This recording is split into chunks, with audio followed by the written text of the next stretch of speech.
พันเอกเวยสุขพรหมจันทร์รองหัวหน้าอำนวยการวิทยาการสันติบาลประชาชนกระทรวงป้องกันความสงบได้ตั้งหน้าให้คณะรับผิดชอบสวนสนามของกำลังป้องกันความสงบเพื่อเกี่ยมความพร้อมให้เกการสวนสนามเฉลิมฉลองวันชาติที่2ธันวาคม50 ปี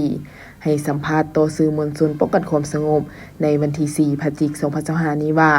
ภายหลังได้ปฏิบัติตามแผนที่เข้าร่วมฝึกซ้อมก็คือการประสานกลสวนสนามระหว่างกำลังป้องกันชาติป้องกันความสงบ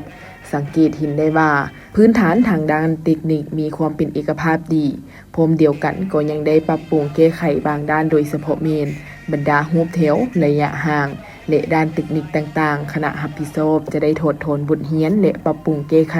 เฮ็ดให้การฝึกซ้อมสวนสนามมีความพร้อมร้อยส่วนร้อย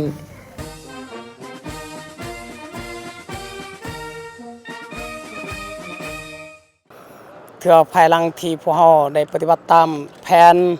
ที่เขามาฝึกซ้อมหรือประสานก่อนระหว่างกำลังป้องกันชาติป้องกันความสงบและพวกเราก็สามารถสังเกตเห็นได้ว่าด้านเทคนิคหันพื้นฐานก็ถือว่าได้เนาะแต่พวกเราก็ยังจะได้ปรับปรุงบางด้านโดยเฉพาะแม่นรูปแถวระยะห่างหรือเทคนิคฉะนั้นในพวกเราจะได้ถอดถอนบทเรียนจากครั้งนี้และเฮ็ดแนวใดเพื่อให้วันที่6วันพฤหัสจะมาถึงนี้จะได้เพิ่มประสิทธิภาพประสิทธิผลในการฝึกซ้อมและก็ตามการเอกภาพของคณะสีนำการสวนสนามทั้งสองกำลังของพอในสุนี้สันโอกาสอันมีความหมายความสำคัญข้าพเจ้า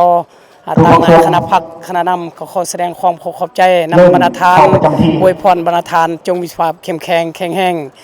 สืบต่อเฮ็ดแนวใดติดตามติชมต่อ